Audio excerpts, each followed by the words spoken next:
If you have your Bibles, I'd like to turn to the book of Ephesians. Ephesians chapter number 6. We're still in our I'm Your Huckleberry series. And if you're new to this series, we started it at the first of the year. And basically, we use the old saying from the Westerns, I'm your huckleberry, meaning that I'm your man, I'm your woman. And that's what we're telling God. I'm your man, I'm your woman. I'm going to be, I'm for you, I'm with you. I'm serving you. I'm going to do all these things. And today's message is simply called Stand. The word stand had been coming over into my mind over and over.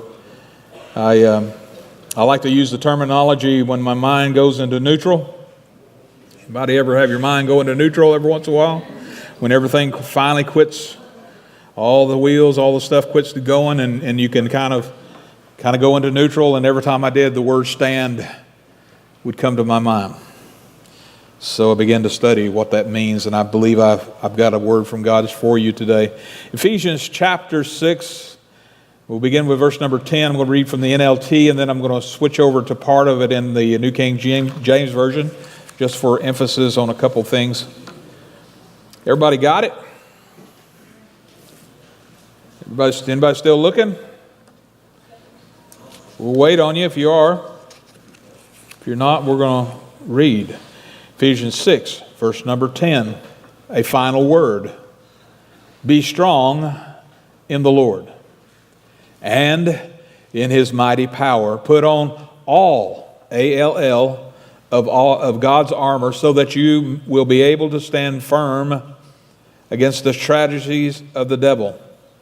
For we are not fighting against flesh and blood enemies, but against evil rulers and authorities of the unseen world, against mighty powers in this dark world, against evil spirits in heavenly places. Therefore, because of that, therefore, whenever you see therefore, there's a reason for therefore. Therefore, put on every piece of God's armor so that you will be able to resist the enemy in the time of evil. Then, after the battle, you will still be standing firm. King James says, therefore take up the whole armor of God, that you may be able to withstand in that evil day, and having done all, to stand. Stand. Twice in this passage, He's told us to put on the armor of God. Anytime God repeats something in His Word, it's for emphasis, and that we should realize it's there for a purpose. Not that any of His Word is not, but it's for a special emphasis. He repeats the word stand or standing 3 times in this passage. We're not quite finished with it. So there's a triple emphasis in just a very short period of scriptures where God is saying stand. Stand. Look at verse 15. For shoes, put on the peace that comes from the good news, so that you will be fully prepared. In addition to all these, hold up the shield of faith to stop the fiery arrows of the devil. Put on salvation as your helmet, and take the sword of the Spirit, which is the Lord. Now, having done all, to stand. How many has ever heard the term, it's a military term, basically, to stand, used throughout scriptures and throughout history? How many has ever heard the term a standing army? A standing army. When you hear the term standing army, it means you've got an army that's ready. They're maintaining their ground against your enemies. They never put off their armor. They stand always ready. And that's the emphasis I think Paul is trying to get across to us, to stand, to be ready. Put on the armor of God. There's a lot of great sayings that I believe have come up or sprung forth from this scriptures. There's several of them. I'm going to give you about 4 of them. Four great sayings about standing. One of those is fall 7 times, stand up 8. You know, you could go even further. Some of us, how many know sometimes 7 is not where it stops? Sometimes it's 20. Well, if it's 20, you stand up 21. So it says, you don't know me, Pastor, I've had 100. Well, if it's 100, stand up after 101. Amen. And that's the emphasis I think that the scripture does. Here's another one. He who kneels before God can stand before anyone. Amen. Third one I want to give you is, if you stand for nothing, you will fall for anything. Amen. All of these springing forth, I believe, from the position that God tells us when we should stand. Here's one more. Unless you stand for the truth, you'll end up falling prey to deception. Here's the thing. Many of us, including myself, we kind of live by this philosophy, is that when we have done all we can do, bless you, when we've done all we can do, he knows what I'm talking about. We're trying to do it on our own. We're trying to gut it out on our own. When we've done all that we can do, and we allow the weight of tribulation to cause us to give up. Because we got it backwards. We've tried to do it on our own strength. We try to put on our own armor. We try to make our own armor. And Yummy knows what? There's chinks in our armor. And I believe God is calling each of us, I believe He's calling this church this year, 2017, to a place of determination and fortitude as never before. I believe that's where we're at as a church. Honestly, I think that this coming year is going to be quite a challenge for our nation. And in many ways. But I believe that along with that challenge, I think the world is looking for something, somebody, someone to make a stand. They don't know who they're looking for, but we do. They don't know what the problems are, but we do. See, the problem with the world is really easy. We can sum it up with one word. The problems of the world is sin. Amen. I mean, really, honestly, everything, all the problems we see, all the depression, all the anger, all the riots, all the hunger, every evil thing that you can possibly think of, it all boils down to one thing, and it's called sin. And I believe that God is calling the church to stand as never before. And I think that's what this whole series about I'm Your Huckleberry has been all about, is being God's men and women for this year and throughout the years. So I want to talk to you about how we can make it, how we can not only survive but thrive through these times. See, when we find ourselves in a place of uncertainty, everyone knows what I'm talking about, a place of uncertainty. We find our place of uncertain future, uncertain jobs, uncertain marriages, uncertain finances, uncertain family, uncertain fill in the blank. We often take matters in our own hands. But I think God is telling us that above all, we must, most of the time, do absolutely nothing but stand.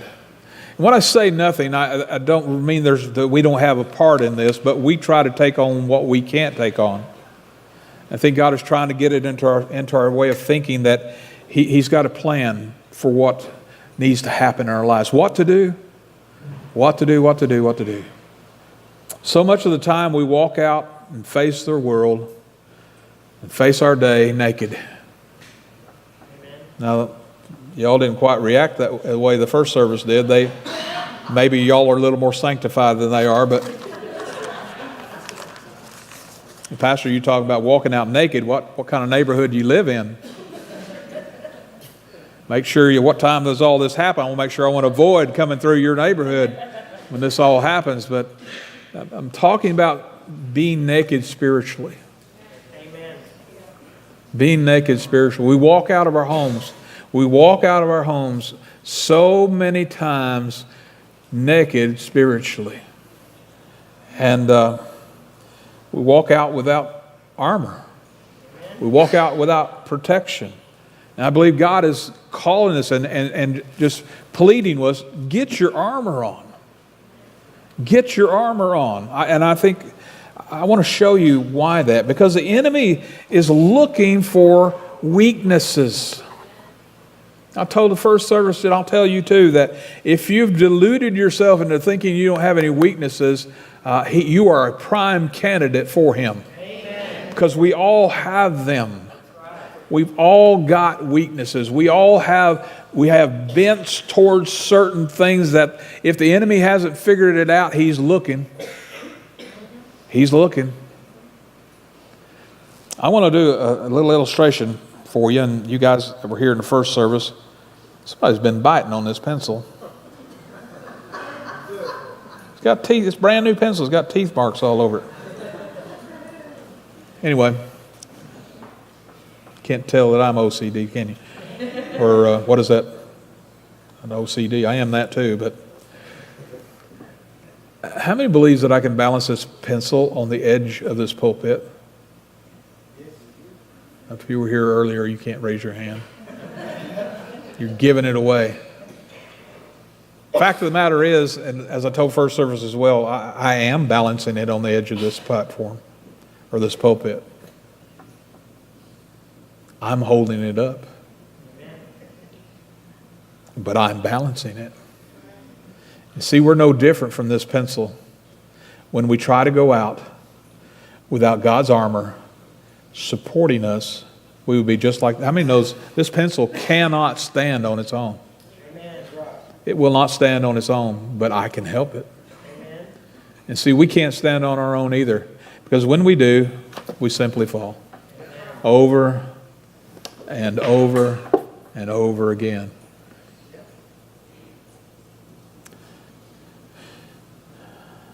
You see, most of us in this room hopefully still have both feet. And if you don't, it's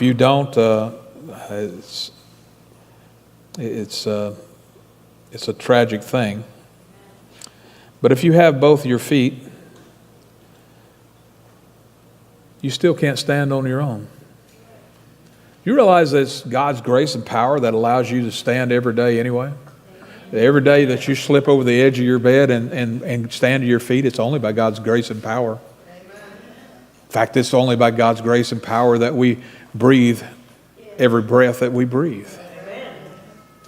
We're not guaranteed it. It's only Him. He's the one who sustains us all. So to think that we can stand against the wiles of the enemy, against the principalities and powers of darkness and rulers in high places, how facetious is that? We can't stand our own without Him. You see, I told earlier in the service, I said this is really not a prophecy. It's really just a statement of truth that without God's armor, you will not stand. You will not stand. It's impossible. So I want to take you to the book of 1 Corinthians. I want to show you why I can say that. I want to take you to 1 Corinthians chapter 10. If you're in Ephesians, go back to the left, I believe.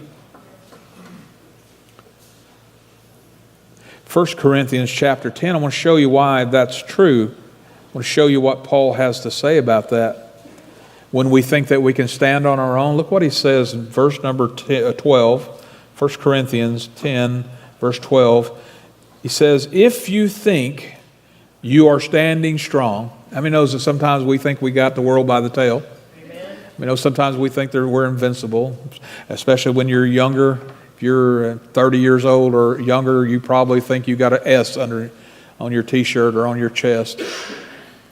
Superman, indestructible, able to leap tall buildings with a single bound, faster than a locomotive. No, stronger than a locomotive, faster than a speeding bullet. Amen. But Paul says, if you think you're standing strong, be careful. Be careful. Be careful not to fall. Because the temptations of your life, how many knows those temptations are what the enemy puts at you for your weak spots? Temptations they will be directed pointedly at your weak spots from the enemy. The temptations in your life are no different from what others experience, and God is faithful. Now look what he says here. We get into the point of God holding us. He says, He will not allow the temptation to be more than you can stand. If you can stand it, it's only because He allows it. Because He's come alongside. When you're tempted, He will show you a way out so that you can endure. Amen. So we have to be careful. If we think we're standing on our own 2 feet, under our own power, and able to do all the things, Paul says, be careful. Be careful. Let's get back to the armor of God. Did you know the armor of God is a one-size-fits-all? Amen. You remember, sometimes you run into sometimes one size doesn't fit all, but the armor of God does. David, when he experienced, when he went up against Goliath, Saul tried to get him to wear his armor, and he tried it on. It was too big, wouldn't work for him. But the armor of God, I promise you, will fit you. In fact, the thing about it is, with the armor of God, if there is anything where it doesn't fit, guess who needs to change? Anybody? I talked first service. How many's ever was raised up in the era where you experienced the great thing called hand-me-downs? Amen. How many knows if sometimes you got these hand-me-downs, sometimes they were too big? How many knows that Mama didn't throw them out? How many's going around with your pant legs rolled up? Sometimes 2 or 3 rows. Tell you what? Till you grow into them. Get a little shirt's a little too big, you kind of tuck it back in the back. Amen? But the armor of God, sometimes if we don't quite fit into it, God says, you know what you can do? You can grow into it. In fact, I think that's what you're doing here today. Amen. You're here to grow, I hope. I hope. If the armor's a little big on you right now, maybe before you leave out today, it'll fit a little better. That's why we're here. If we're here for any other reason, I don't know why. I mean, I know we got some good cooks here, but if that's the only reason you're here. Verse 13 talks about after we've done all that we can do, he says, now that it's over, now that's all over, having done all, he says, stand. Now, I've got something I need for you to jot down. You got your little notes that we passed out with the bulletin today. This would be a good place to take your pencil or your pen and write something down. Here's something worth taking with you. Here it is. It makes all of the difference when you fight from victory and not for victory. I'll say that again. It makes all the difference when you fight from victory, not for victory. You see, that's what happens when we put on the armor of God. That's what happens when we get things right and when we let God. Because when we do that, we put on the armor of God, God says, stand. After doing all, stand. He told that to Moses, or Moses told that to the people of Israel. Behold the power of God. Stand and behold the power of God. Look what He's going to do for us. Basically, I'm paraphrasing that, I realize. But basically what He said at the Red Sea, He said, behold what God's fixing to do. Stand and watch. Stand and watch. And over throughout Scriptures, He tells us over and over to stand and watch. See what God can do. He's told different prophets, He's told different kings, all throughout the history, all throughout the Scriptures, He tells us, stand, watch and see what I can do. I will fight your battles. What did He tell the children of Israel when they took over the promised land? Watch me fight for you. Amen. God's the same yesterday, today, and forever. And He's telling us that. He told us in the Old Testament, He's told us in the New Testament, stand. After doing all, stand and see what I can do. Now,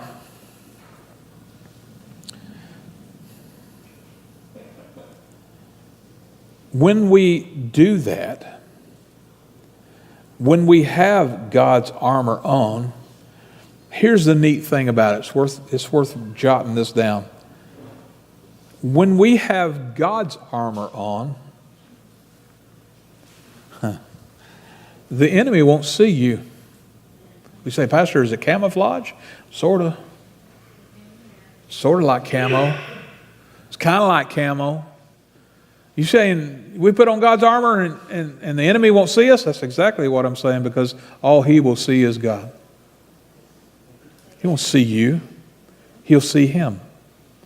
How many knows that makes a huge difference? Huge difference. He won't see you. He will see him. And see, I want to make this statement about this passage, and maybe you've heard it this way before. Maybe you've figured it out before.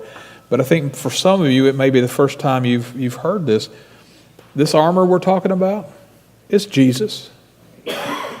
Paul describes this. I know he talks about military terms, and a lot of things he talks about are military terms. When he talks about the shoes being shod and all those kinds of things, and there's all kinds of neat things that you can study about the Roman armor and things like that. When you gird up truth, or gird up your loins with truth, the belt of truth. You know, there's all kinds of military things that go along with that. When the Roman soldiers got ready to go into battle, if they were wearing their tunics, what they do, they take their tunics and they bring their tunics up between their legs, and they take their belt and gird it up so that the tunic would not be in their way and trip them up. When they didn't want to be tripped up when they're running into battle. But let us look at it a little bit differently this morning when we talk about that. Paul says, gird up or put on the belt of truth. And Jesus said he is truth. Amen. In fact, he says it this way: I am the way, the truth, and the life. Amen. He's the truth. So when we put on the belt of truth, we put on Jesus. Put on the breastplate of righteousness. Paul said, God made Christ, who knew no sin, so that we might be made the righteousness of God in him. We put on Christ and his righteousness. You see, that's why the devil can't see you, because he's seeing Christ's righteousness in you. Because your own righteousness is as what? Filthy rags. Put on the shoes of peace. Paul tells us that when we were brought to Christ, we have peace because he is peace. Isaiah says he is the Prince of Peace. Gospel, the good news. How many realize and how many sensed that when you first got saved? Sense of peace that you hadn't felt. Maybe forever. It says to take up the shield of faith. Let me just answer that and say this about that. Does he not protect us? Does he not protect us? What is that? Why is that? Because we believe that he will. We take up the shield of faith, quench the fiery darts of the enemy. Finally, the last defensive weapon that Paul talks about is the helmet of salvation. Honestly, without Jesus, there is no salvation. There is no salvation. So we're putting on Jesus. The very idea of the helmet of salvation, I thought about that, what it does. It protects us from all the assaults of the enemy. When the devil says you're not saved, you don't know God, what you have is, yes, I do. I know that I know that I know that I know that I know that I know that I know I'm saved. Amen. The helmet of salvation. Finally, he gives us one offensive weapon. And he calls it the sword of the Spirit, which is the Word of God. John, the apostle, writes his gospel. His very first chapter, in the very first part of the first chapter of John, he says this: in the beginning was the Word, and the Word was with God, and the Word was God.